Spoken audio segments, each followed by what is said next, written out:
सदर द्रौपदी मुर्मू ने कहा, दिव्यांगजनों को हुकूमत जदीद आलात करा रही है दस्तयाब। तालीम को मजीद मजबूत बनाने के लिए ज़्यादा से ज़्यादा टेक्निक के इस्तेमाल पर दिया जोर। दिव्यांगजनों को बाख्तियार बनाने के लिए काबिल जिक्र काम करने वाले लोगों, अदारों, तंजीमों, रियासतों और अजला को दिए कौमी अवार्ड।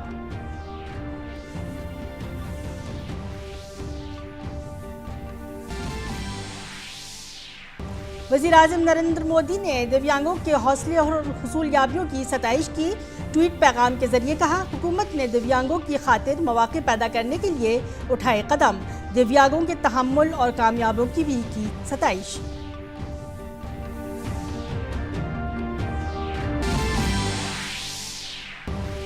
गुजरात असेंबली इंतखाबात के दूसरे मरहले के लिए इंतखाबी मुहिम खत्म। दूसरे मरहले की 93 सीटों पर 5 दिसंबर को डाले जाएंगे वोट। वोटों की गिनती 8 दिसंबर को होगी।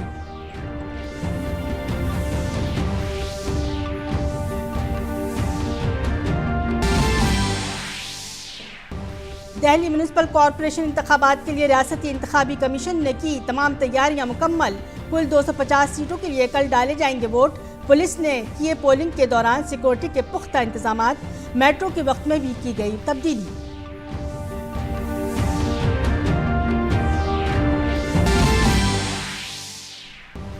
दहशतगर्दी मुखालिफ स्कीमों पर अमेरिका में एक ब्रीफिंग के दौरान भारत की मुस्तकिल नुमाइंदा रुचिरा कंबोज ने दहशतगर्दी से मुकाबला करने पर दिया जोर। कहा, दिल्ली आलमिया से मुत्तफक होकर दहशतगर्दी मुखालिफ कमेटी ने दहशतगर्दी का मुकाबला करने का किया है अहद।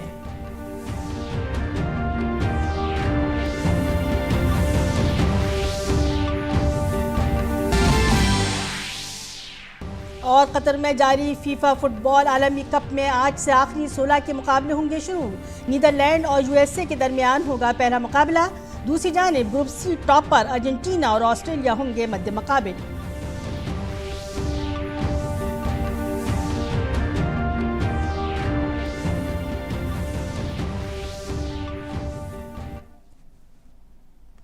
आदाब 5:30 के खबरनामे में आपका खैर मकदम है। मैं हूं सबिया खान। खबर तफसील से। दिल्ली म्यूनिसिपल कॉरपोरेशन इंतखाबात के लिए रियासती इलेक्शन कमीशन ने तमाम तैयारियां मुकम्मल कर ली हैं। इसके साथ ही दिल्ली पुलिस ने भी बल्दियाती इंतखाबात के लिए बड़े पैमाने पर तैयारियां की हैं। पुलिस पूरी तरह अलर्ट है और पोलिंग बूथ पर सिक्योरिटी का खुसूसी ख्याल रखा जा रहा है। एमसीडी इंतखाबात के लिए मुख्तलिफ पोलिंग बूथ्स पर 30,000 सिक्योरिटी अहलकार तैनात किए जाएंगे। इसके साथ साथ अहम बूथों, हसास मकामात पर सिक्योरिटी अहलकारों की मजीद तैनाती होगी। पुलिस के साथ साथ होमगार्ड, सीआरपीएफ भी तैनात रहेगी। इसके साथ ही रात के वक्त भी पुलिस गश्त कर रही है। एमसीडी इंतखाबात के मद्देनजर मेट्रो के औकात में तब्दीली की गई है। 4 दिसंबर को मेट्रो सुबह 4 बजे शुरू होगी। मेट्रो सुबह 6 बजे तक तमाम लाइनों पर 30 मिनट के वक्फे से चलेगी। सुबह 6 बजे के बाद मेट्रो अपने मामूल के औकात पर चलेगी। इतवार को एमसीडी की 250 सीटों के लिए वोट डाले जाएंगे। गुजरात असेंबली इंतखाबात के दूसरे और आखिरी मरहले के लिए इंतखाबी मुहिम आज शाम खत्म हो गई। तमाम सियासी जमातों ने वोटरों को राग़िब करने के लिए रैलियां और जलसे किए, नीज़ घर घर मुहिम चलाई। असल मुकाबला भारतीय जनता पार्टी, कांग्रेस और आम आदमी पार्टी के दरमियान है। पीर को होने वाले इंतखाबात के इस मरहले के लिए 833 उम्मीदवार मैदान में हैं। इस मरहले में वस्ती और शुमाली गुजरात के 14 अजला यानी बनासकांठा, पाटन, महिसाना, साबर कांठा, अरावली, गांधीनगर, अहमदाबाद, आनंद, खेड़ा, महसी सागर, पंचमहल, दाऊद, वडोदरा और छोटा उदयपुर की 93 सीटों पर पोलिंग होगी। इस मरहले में कुल 2,51,58,730 वोटर अपने हक़ राय दही का इस्तेमाल करेंगे। वोटों की गिनती 8 दिसंबर को होगी। सदर द्रौपदी मुर्मू ने आज माजूरों के आलमी दिन के मौके पर माजूरों को बाइख्तियार बनाने के लिए नुमाया काम करने वालों को कौमी अवार्ड से नवाजा। सदर जमहूरिया ने अफराद, अदारों, तंजीमों, रियासतों और अजला को उनकी शानदार कामयाबियों और काम के लिए कौमी अवार्ड से नवाजा। इस प्रोग्राम में मरकजी वजीर बराए समाजी इंसाफ और एम्पावरमेंट डॉक्टर वरिंदर कुमार भी मौजूद थे। प्रोग्राम से खिताब करते हुए सदर द्रौपदी मुर्मू ने मुख्तलिफ माजूर खिलाड़ियों के लिए जदीद तरीन सहूलियात फराहम करने में हुकूमत की कोशिशों की तारीफ की।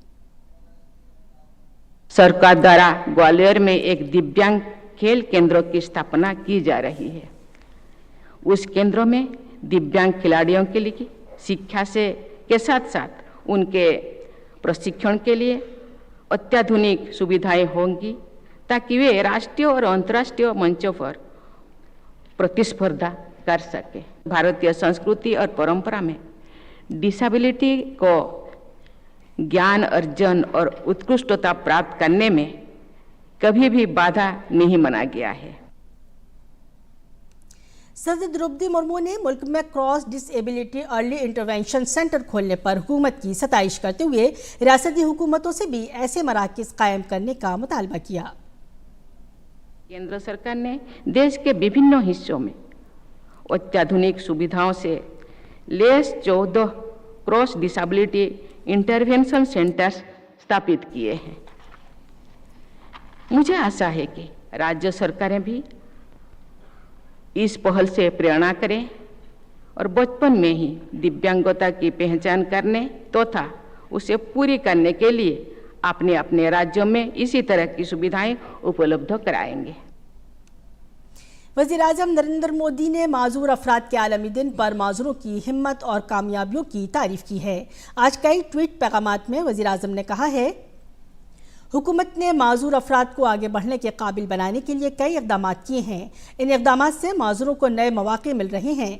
वज़ीर आज़म ने माजूर अफराद की ज़िंदगियों में मुस्बत तब्दीली लाने में निचली सतह के कारकुनों की कोशिशों को भी सराहा। एक और ट्वीट में वज़ीर आज़म ने कहा, हुकूमत अपने अहम प्रोग्राम और अगली नस्ल के बुनियादी ढांचे की तश्कील के साथ इस बात को यकीनी बनाने के लिए हर मुमकिन कोशिश कर रही है कि माजूर अफराद के लिए नए मौक़े की रसाई हो। माजूरों के आलमी दिन पर इलेक्शन कमीशन ने माजूर अफराद के लिए एहतराम का इजहार किया और उनकी हिम्मत को सराहा। इलेक्शन कमीशन एक वीडियो शेयर करके माजूर वोटरों की सहूलत फराहम करने के अपने अज़्म का इजहार किया। PWDs के प्रति सम्मान, उनको बराबरी और वो हमसे ज़्यादा काबिल हैं ये समझने का दिन है आज, और इसको पूरे वर्ष अपने अंदर में महसूस करने का और इसका पालन करने का दिन है। इलेक्शन के पॉइंट ऑफ व्यू से अगर हम इसको देखें तो पहली विषय आती है कि इंक्लूसिव हम कैसे इसको बनाएंगे। तो हमारे पास जो इलेक्टरल रोल है उसमें अधिक से अधिक PWDs अपना नामांकन करें और साथ ही साथ उनको वोटिंग की पूरी सुविधा मिले। तो आज 3 दिसंबर को इलेक्शन कमीशन अपना ये रिजॉल्व दोहराता है कि PWD वोटर्स 100% हमारे रोल में शामिल हों। उनके मतदान की प्रक्रिया चाहे वो घर से करना चाहें, चाहे वो बूथ पर आना चाहें, वो पूरी तरीके से समावेशी हो और सुगम हो, इंक्लूसिव हो और एक्सेसिबल हो। हम इसमें जितना भी इनोवेशन करना है और जो भी टेक्नोलॉजी का यूज़ करना है उसके माध्यम से इसको पूरी तरीके से इंक्लूसिव और एक्सेसिबल बना रहे हैं और आगे भी 100% बनाएंगे। मरकजी वज़ीर दिफा राजनाथ सिंह ने आज बेंगलुरु के इस्कॉन मंदिर में गीता जयंती प्रोग्राम में शिरकत की। उन्होंने कहा कि गीता आज के दौर से भी मुताबिकत रखती है।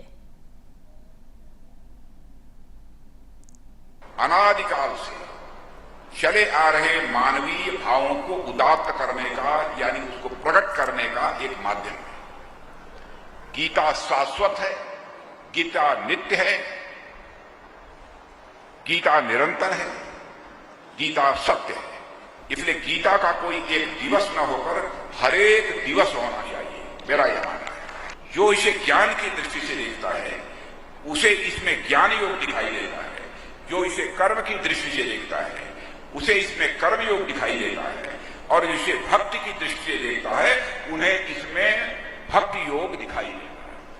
और एक चौथी चीज होती है भक्ति समन्वित ज्ञान युक्त निष्काम कर्म योग। यदि इस दृष्टि को कोई देखेगा तो उसे भक्ति समन्वित ज्ञान युक्त निष्काम कर्म योग भी गीता में ही दिखाई देगा और किसी दूसरे ग्रंथ में दिखाई नहीं देगा।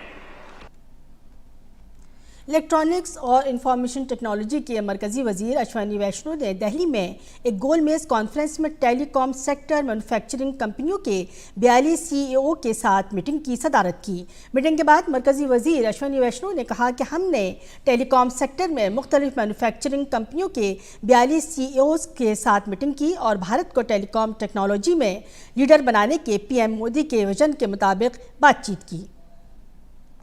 42 कंपनीज के CEOs आज यहाँ पे थे। सरकार के कई डिपार्टमेंट्स, फाइनेंस के, कॉमर्स के, नीति आयोग से, सभी जगह से ऑफिसर्स अवेलेबल और सभी पार्टिसिपेंट्स ने खुल के अपने व्यूज़ दिए। सबने क्लियर कंसाइज व्यूज़ दिए और उन व्यूज़ के बेसिस पे और आगे सिंप्लीफिकेशन करना हो, जैसे 5-6 टास्क फोर्सेस बनी हैं। सभी पार्टिसिपेंट्स ने सरकार के प्रति एक क्लियर ग्रैटिट्यूड भी व्यक्त किया कि ओपन माइंड के साथ प्राइम मिनिस्टर साहब का जो विजन है, उस विजन के सीरियस इम्प्लीमेंटेशन में पूरी टीम लगी हुई है। कोयले के मरकजी वजीर प्रहलाद जोशी ने कहा है कि मुल्क में कोयले की कोई कमी नहीं है। उन्होंने कहा कि मुल्क में कोयले के सबसे बड़े ज़खायर हैं और भारत सबसे बड़ा पैदावार करने वाला मुल्क भी है। प्रहलाद जोशी ने कहा कि सरमायाकारों के साथ कोयले की पैदावार की हैसियत पर तबादला ख्याल किया जा रहा है। मरकजी वजीर ने कानकनी के शोबे में मौक़े से मुताल्लिक़ कॉन्फ्रेंस में ये बातें कहीं। मुझे विश्वास है अभी जो 0.9% हमने कंट्रीब्यूट कर रहे GDP को, आने वाले कई वर्ष में हम 2.5% जो प्रधानमंत्री जी का हमको एक लक्ष्य दिया है माननीय प्रधानमंत्री जी, उसको अचीव करने के लिए हम कोशिश करेंगे। आज मुल्क के पहले सदर डॉक्टर राजेंद्र प्रसाद का यौम पैदाइश है। डॉक्टर राजेंद्र प्रसाद की पैदाइश 3 दिसंबर 1884 को बिहार के सिवान ज़िले बेनोई में हुई थी। राजेंद्र बाबू के नाम से मशहूर डॉक्टर राजेंद्र प्रसाद हमेशा मुल्क की खिदमत में लगे रहे। 1962 में उनकी सियासी और समाजी खिदमत के लिए उन्हें भारत के सबसे बड़े शहरी एजाज़ भारत रत्न से भी नवाजा गया है। वज़ीर-ए-आज़म नरेंद्र मोदी ने डॉक्टर राजेंद्र प्रसाद को उनकी यौम पैदाइश पर सलाम किया है। PM मोदी ने ट्वीट करके कहा, डॉक्टर राजेंद्र प्रसाद जी को उनकी यौम पैदाइश पर याद करता हूँ। राजेंद्र प्रसाद जी एक अजीम लीडर थे, जुरात और इल्मी जोश व जज्बे का मजहर थे। वह हिंदुस्तान की सकाफत से मजबूती से जुड़े हुए थे और हिंदुस्तान की तरक्की के लिए मुस्तकबिल का विजन भी रखते थे। सकाफत, विरसा और रिवायत से वाबस्ता एक पार्टी वाराणसी में जारी काशी तमिल संगमम में हिस्सा लेने के लिए वाराणसी तक पहुंची। ये पार्टी वाराणसी में मुख्तलिफ मजहबी मकामात का दौरा करते हुए प्रयागराज और अयोध्या का भी दौरा करेगी। वज़ीर ख़जाना निर्मला सीतारमन काशी तमिल संगमम में शिरकत के लिए वाराणसी के दौरे पर हैं। निर्मला सीतारमन ने आज सुबह केदारनाथ घाट, हनुमान घाट पर पूजा की और गंगा नदी में कश्तीरानी की। मरकजी वज़ीर ख़जाना का ताल्लुक़ भी तमिलनाडु से है और काशी में उनकी मौजूदगी ख़ास मायने रखती है। मुल्क की 2 सबसे अहम और इल्म की एतबार से कदीम दरसगाहों के दरमियान पुराने रवाबित को उजागर करते हुए 1 माह तक चलने वाले काशी तमिल संगमम प्रोग्राम का मकसद तमिलनाडु और काशी के दरमियान पुराने रिश्तों की तक़रीब मनाना, इसकी तस्दीक़ की तजदीद और इसमें तेज़ी लाना है।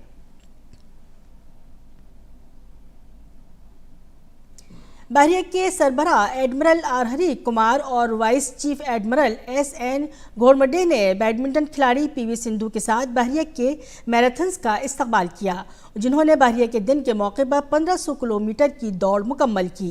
वाज़ेह रहे कि हिंदुस्तानी बहरिया ने 30 अक्टूबर से 3 दिसंबर तक 1500 किलोमीटर की मैराथन का इनेकाद किया था। इस तकरीब का इनेकाद आज़ादी के अमृत महोत्सव और कौमी यकजहती के दिन के एक हिस्से के तौर पर किया गया था। हिंदुस्तानी बहरिया मैराथन और अल्ट्रा मैराथन रन्स के जरिए दिल्ली, हरियाणा और चंडीगढ़ के इलाके में 35 दिन की दौड़ की मुहिम चलाई गई। इस दौरान बहरिया के सरबराह एडमिरल आर हरी कुमार ने कहा कि सागर के तहत हम अपने पड़ोसी इलाकाई और हम ख्याल ममालिक के साथ तरक्की करना चाहते हैं। So our endeavor, therefore, in the region is to be a preferred security partner and also to be the first responder in case of any crisis, which is facilitated by our mission-based deployments, and therefore the Navy will continue to be guided by Sagar the doctrine of Saga by our Honorable Prime Minister, which is security and growth for all in the region. Rajasthan के बदनाम ज़माना gangster Raju Thehat को सीकर में कुछ लोगों ने गोली मारकर हलाक कर दिया। कत्ल की जिम्मेदारी लॉरेंस बिश्नोई गैंग ने कबूल की है। सीकर की पुलिस सुपरिंटेंडेंट कंवर राष्ट्रदीप के मुताबिक राजू ठेहट को हफ्ते के रोज़ उनके घर के मरकजी दरवाजे पर कुछ लोगों ने गोली मारकर हलाक कर दिया। पुलिस अफसर के मुताबिक यह वाक़या सुबह तकरीबन 10:15 बजे सीकर के प्राली रोड पर पेश आया, जहां नामालूम हमलावरों ने ठेहट पर फायरिंग की।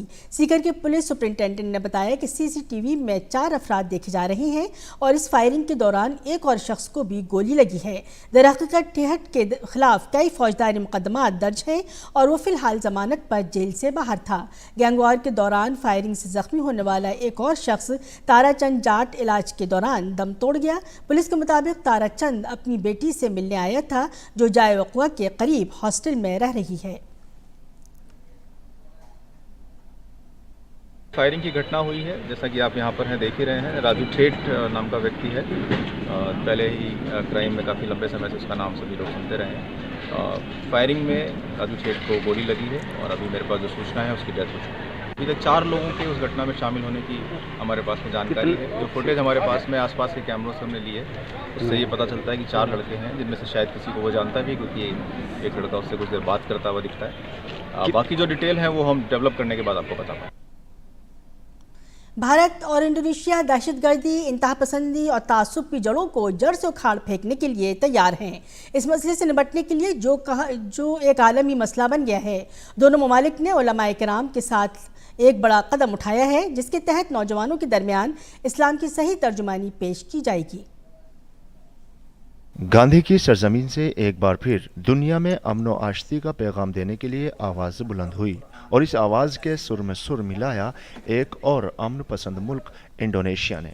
भारत और इंडोनेशिया ने मिलकर लोगों को इस्लाम की सही तस्वीर पेश करने की कोशिश की है, जो अमन व सलामती का गहवारा है। दोनों ममालिक इस अहम काम की जिम्मेदारी का बीड़ा उलेमा के सर बांध रहे हैं, यानी उलेमा ही नौजवानों को तखरीबी कार्रवाइयों से रोककर मुस्बत कामों की जानिब राग़िब कर सकते हैं। जहाँ तक एक्सट्रीमिज्म का ताल्लुक है, टेररिज्म का ताल्लुक है, तो पूरी दुनिया की एक समस्या है। हिंदुस्तान बहुत ज़्यादा जूझ रहा है इस समस्या के साथ। तो इसके साथ तो जितनी पूरी दुनिया शामिल हो जाए साथ में आके तो बहुत अच्छी बात है। पैगाम, बहुत अच्छा पैगाम जाएगा, मैसेज जाएगा, और ये आज नहीं तो कल करना ही पड़ेगा। हिंदुस्तान ने पहल की है, बहुत अच्छी बात है। इसके साथ जितने भी ममालिक हैं जुड़ना चाहिए, क्योंकि ये सबकी प्रॉब्लम है। दुनिया में मुसलमानों की सबसे बड़ी आबादी इंडोनेशिया में है। इसके बाद दूसरे नंबर पर भारत आता है, लिहाजा ये काम निहायत अहमियत का हामिल हो जाता है। दोनों ममालिक के इस इक़दाम का मकसद यही है कि लोगों की ज़हनी आबकारी की जाए और इस्लाम के तई मनफी सोचें ख़त्म करके मुस्बत ख़यालात पैदा किए जाएं, ताकि लोग दहशतगर्दी को इस्लाम से जोड़कर ना देखें, बल्कि अमन व सलामती वाला मजहब जाने। जो लोग ऐसा नहीं कर सकते हैं, इसमें उनका अपना ज़ाती मफाद, सियासत और इक़्तिदार के लालच पिना है। जो माइंड वॉश कर रहे हैं, मैं उन लोगों से कहने देना चाहता हूं, क्योंकि वो किताब नहीं पढ़े। जो हमारे इस्लाम का किताब पढ़ेंगे, उनको जानकारी होगा, वो हरगिज़ ऐसा नहीं करेंगे। इस्लाम इस बात की इजाज़त नहीं देता किसी भी आतंकवाद या अराजकता को कोई भी बढ़ावा देने के लिए नहीं है। हमारा इस्लाम टेररिस्ट के बिल्कुल अगेंस्ट है। अगर आप देखें, इस्लाम को सही ढंग से पढ़े, अगर आप उसको जाने, उस पर रिसर्च करें, तो इस्लाम ने हमेशा जिसने आतंकवाद फैलाया उसके खिलाफ ही आवाज़ उठाई है। इस्लाम तो शांति चाहता है, लेकिन इंशाल्लाह ये इसमें बहुत कुछ बदलाव आएगा। जो भी ऐसा काम करता है उसका इस्लाम से कोई ताल्लुक नहीं है। इस्लाम है ही मजहब पीसफुल है। उम्मीद है कि अमन सलामती का ये पैगाम दूसरे ममालिक तक भी पहुँचेगा और दीगर ममालिक भी इस तरह के इक़दामात करेंगे और दहशतगर्दी को ख़त्म करने में भारत और इंडोनेशिया के हम कदम बन जाएंगे। अगर इस जानिब अभी तवज्जो नहीं दी गई तो ताख़ीर के बाइस इंसानियत पर बहुत बुरा असर पड़ेगा। नाइजीरिया, सोमालिया, अफगानिस्तान, पाकिस्तान और ईरान जैसे कई और ममालिक इस दहशतगर्दी का शिकार हैं और इस दहशतगर्दी की वजह से ये ममालिक तरक्की की राह में सदियों पीछे हो चुके हैं। लकुम दीनुकुम वलिय दीन, तुम्हारा दीन तुम्हारे लिए है, मेरा दीन मेरे लिए है। कुरान की इस आयत ने बहुत सरल भाषा में ये बात बता दी है कि इस्लाम में हिंसा के लिए, अतिवाद के लिए और आतंकवाद के लिए कोई जगह नहीं है। अगर धर्म के नाम पे कोई ऐसी हिंसा करता है, आतंकवाद फैलाता है, तो वो इस्लाम के खिलाफ है। कैमरामैन अनिल कुमार के साथ नवादिश मेहदी, डीडी न्यूज़, दिल्ली। अक़वाम मुत्तहिदा ने भारत की मुस्तकिल नुमाइंदा रुचिरा कंबोज ने इंसदाद दहशतगर्दी के मंसूबों पर अपने खिताब में दहशतगर्दी के खिलाफ लड़ाई पर जोर दिया। उन्होंने कहा कि दहशतगर्दी के मकासद को नाकाम बनाने के लिए नई और उभरती हुई टेक्नोलॉजी का मुकाबला करना होगा। रुचिरा कंबोज ने इंसदाद दहशतगर्दी कमेटी के तहत दहशतगर्दी का मुकाबला करने पर जोर देते हुए कहा कि इसका मकसद दहशतगर्दी के खतरे से निपटने के लिए अक़वाम मुत्तहिदा की सलामती कौंसिल के नुक्ते नज़र को बढ़ाना है। Agreeing to the Delhi Declaration, the committee has pledged its continued dedication and commitment to its work to counter the use of new and emerging technologies for terrorist purposes. The declaration is a pioneer document aimed at enhancing the Council's approach to address this threat in a comprehensive and holistic manner. Google और alphabet की CEO सुंदर पिचाई को Padma Bhushan award से नवाजा गया। America में भारत के सफ़ीर तरनजीत सिंह सिंधु ने भारतीय हुकूमत की जानिब से सैन फ्रांसिस्को में सुंदर पिचाई को पद्म भूषण अवार्ड से नवाजा। पिचाई को ये एजाज़ कारोबार सनत के ज़ुमरे में साल 2022 के लिए मिला है।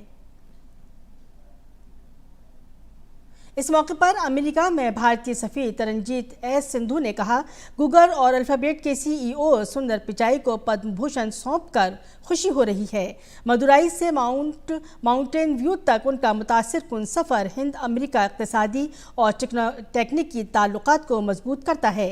ये रिश्ता आलमी इख्तिरा में भारतीय टैलेंट के ताउन की तस्दीक करता है।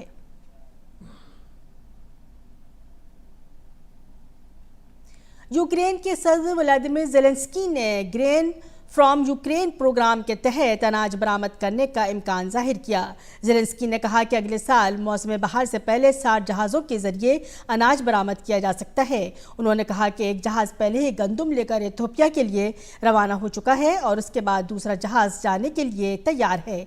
ज़ेलेंस्की ने कहा कि मुआहदे के तहत यूक्रेन को 13 मिलियन टन ज़रई मसनूआत बरामद करने की इजाज़त है। अमेरिका ने चीन, रूस, पाकिस्तान समेत कुल 12 ममालिक को मजहबी आज़ादी की मौजूदा सूरत हाल पर खुसूसी तशवीश वाले ममालिक की फहरिस्त में शामिल किया है। इसके अलावा अलजायर, वस्ती अफ्रीकी जमहूरिया, कोमोरोस और वियतनाम को मजहबी आज़ादी की संगीन खिलाफ वर्जियों में मुलव्वस होने या उसके खिलाफ कार्रवाई नहीं करने पर खुसूसी वॉच लिस्ट में रखा गया है।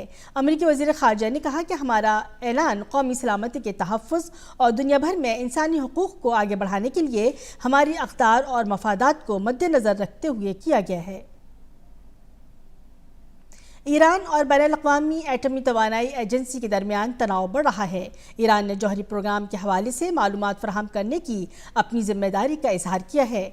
बैनुल-अक़वामी एटमी तवानाई एजेंसी ने कहा कि IAEA अब भी पुरुम्मीद है कि ईरान 3 गैर एलानिया मकामात पर यूरेनियम के आसार मिलने पर अपनी वजाहत देगा। इसी दौरान कई रिपोर्ट्स में दावा किया गया है कि ईरान ने अक़वाम मुत्तहिदा के जौहरी निगरां इदारे को अपना जौहरी प्लांट दिखाने पर रजामंदी जाहिर कर दी है। यूरोपीय ममालिक ने तेल की कीमत में इजाफे को रोकने के लिए रूसी तेल की कीमत में $60 फ़ी बैरल मुकर्रर करने पर आर्जी तौर पर इत्तफाक किया है। यूरोपीय यूनियन ने कहा कि कीमत तय करने का मकसद दुनिया में रूसी तेल की सप्लाई में अचानक कमी को रोकना है, क्योंकि इससे तवानाई के ज़राए की कीमत में मज़ीद इजाफा हो सकता है और तेल की कीमत में इजाफा हो सकता है। यूरोपीय यूनियन के सदर ने कहा कि फ़िलहाल इस फैसले को एक तहरीरी अमल के साथ मुत्तफ़क़ा तौर पर इजाज़त दी जाएगी, तहम इसमें रुकावट का कोई खदशा नहीं है। फीफा आलमी कप 2022 नॉकआउट मुकाबला आज से शुरू होगा, जिसमें नीदरलैंड और अमेरिका के दरमियान राउंड ऑफ 16 का यह पहला मुकाबला होगा। नीदरलैंड की टीम ग्रुप ए में सरफहरिस्त रही, जबकि अमेरिका की टीम ग्रुप बी में दूसरे मुकाम पर रही। दोनों टीमें खलीफा इंटरनेशनल स्टेडियम में आमने सामने होंगी। वहीं एक दूसरे मुकाबले में अर्जेंटीना और ऑस्ट्रेलिया आमने सामने होंगे। अर्जेंटीना ग्रुप सी में सरफहरिस्त है। इसके साथ ही ऑस्ट्रेलिया ने ग्रुप डी में दूसरी पोजीशन हासिल की है। ये दोनों टीमें अहमद बिन अली स्टेडियम में आमने सामने होंगी। फीफा आलमी कप के ग्रुप मरहले के आखिरी 2 मैचों में स्विट्जरलैंड ने ग्रुप जी में सर्बिया को 3-2 से, जबकि कैमरून ने ब्राज़ील को 0-1 से शिकस्त दी। इस जीत के साथ स्विट्जरलैंड आखिरी 16 में पहुंच गया है। रास अबू अबूद स्टेडियम में स्विट्जरलैंड की जानिब से पहला गोल शाकिरी ने किया, लेकिन सर्बिया की तरफ से मिट्रोविक और वल्होविक ने गोल करके सर्बिया को सबकत दिलाई। बाद में एम्बोलो ने स्विट्जरलैंड की तरफ से एक गोल करके स्कोर बराबर पर ला दिया और बाद में फ्रिलोरो के गोल ने अपनी टीम की फतह को यकीनी बना दिया। ग्रुप जी के दूसरे मैच में अबू बकर ने एक गोल से कैमरून ने ब्राज़ील को शिकस्त दी। तहम कैमरून की टीम आखिरी 16 में जगह नहीं बना सकी। ब्राज़ील ग्रुप स्टेज के 2 मैच जीतकर पहले ही प्री क्वार्टर फाइनल में पहुंच चुका है। इससे पहले के मुकाबलों में जनूबी कोरिया ग्रुप एच में पुर्तगाल को 2-1 से शिकस्त देकर आखिरी 16 में पहुंच चुका है। पुर्तगाल पहले ही ग्रुप में सरफहरिस्त रहते हुए प्री क्वार्टर फाइनल के लिए क्वालिफाई कर चुका है। हिंदी फिल्मों के मारूफ अदाकार, हिदायतकार और फिल्मसाज देवानंद का आज यौम वफ़ात है। 3 दिसंबर 2011 को 88 साल की उम्र में उनका इंतकाल हो गया। उनकी यादगार फिल्मों में गाइड, जिद्दी, पेंटिंग गेस्ट, बाजी, ज्वेलटिफ, CID, जॉनी मेरा नाम, अमीर गरीब शामिल हैं। उनके मशहूर नगमों से आप महसूस हों और हमें दें इजाज़त। आदाब। खोया खोया चाँद, खुला आसमान, आँखों में सारी रात जाएगी, तुमको भी कैसे नींद आएगी। ओ हाँ, बादल, बिजली, चंदन, पानी जैसा अपना प्यार लेना होगा जन्म हमें कई बार। गाता रहे मेरा दिल, तू ही मेरी मंजिल है। कहीं बीते ना ये रातें, कहीं बीते ना ये दिन। पल भर के लिए कोई हमें प्यार कर ले, झूठा ही सही। 2 दिन के लिए कोई इकरार कर ले, 2 दिन के लिए कोई इकरार कर ले, झूठा ही सही। फूलों का, तारों का, सबका कहना है, 1 हज़ारों में मेरी बहना है। सारी उम्र हमें संग रहना है।